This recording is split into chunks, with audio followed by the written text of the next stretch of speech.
La Biennale Arts et Sciences que propose cette année l'Université Paris Diderot, en ce printemps 2014, s'inscrit dans un projet plus vaste, Crossing Stages, grand projet européen, qui a choisi d'explorer les mythologies, les mythes et les mythologies, et qui nous propose comme thème de cette biennale, mais c'est un thème qui sera repris dans d'autres pays européens, le sens du regard. Les 3 soirées de cette biennale donc sont fondées sur le principe de la rencontre, de la découverte, du jeu, et du jeu entre des paroles et des approches qui se veulent pluridisciplinaires, pour rester fidèles à l'esprit de notre université Paris Diderot et qui sont tout à fait dans l'esprit des rencontres de notre biennale Arts et Sciences.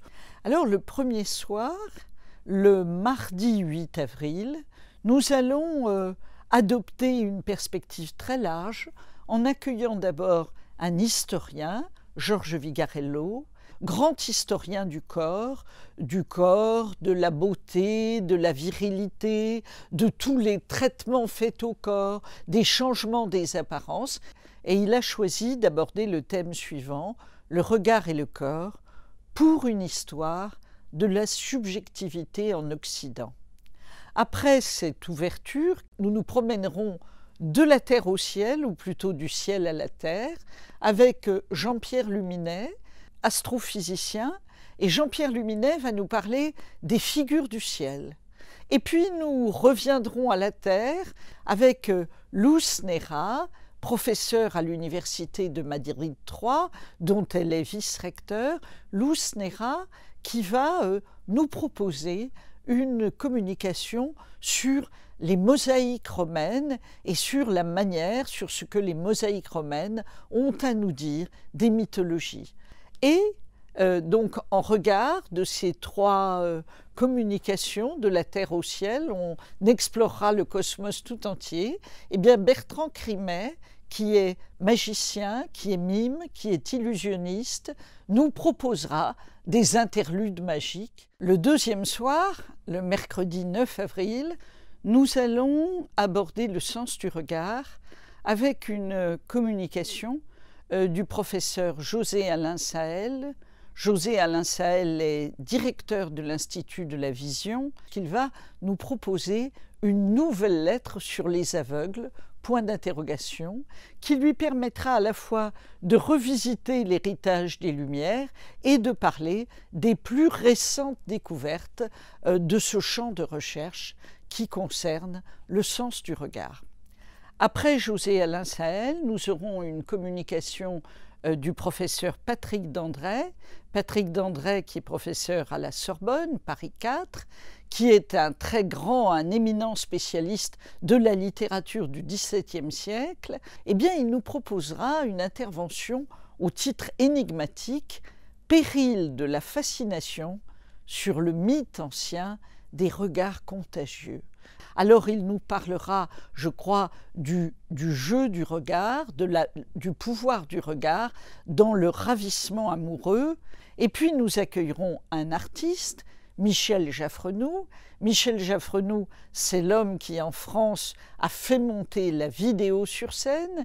Il a lié son nom à de très grandes et très belles expériences, au Quai Branly, à l'opéra, à la télévision, dans des créations vidéo. Michel Jaffrenoux nous proposera, à la faveur de 2 courts-métrages, qui seront suivis d'un entretien avec lui, de revisiter 2 mythes. Celui d'Ulysse, il nous proposera un retour d'Ulysse, un peu inattendu dans la jungle des villes, et vous verrez que cet Ulysse, qui a peut-être les traits d'un chauffeur de taxi, a de quoi nous surprendre.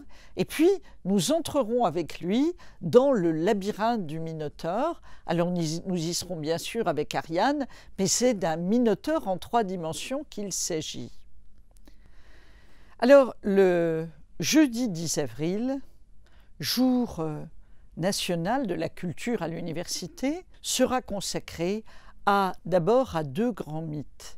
Celui d'Ulysse, que nous redécouvrirons avec le professeur Jean-Claude Ameisen, professeur à Paris Diderot et président du Comité consultatif national d'éthique, Jean-Claude Ameisen qui nous proposera une relecture du retour d'Ulysse en s'interrogeant sur ce que signifie dans ce retour d'Ulysse la reconnaissance.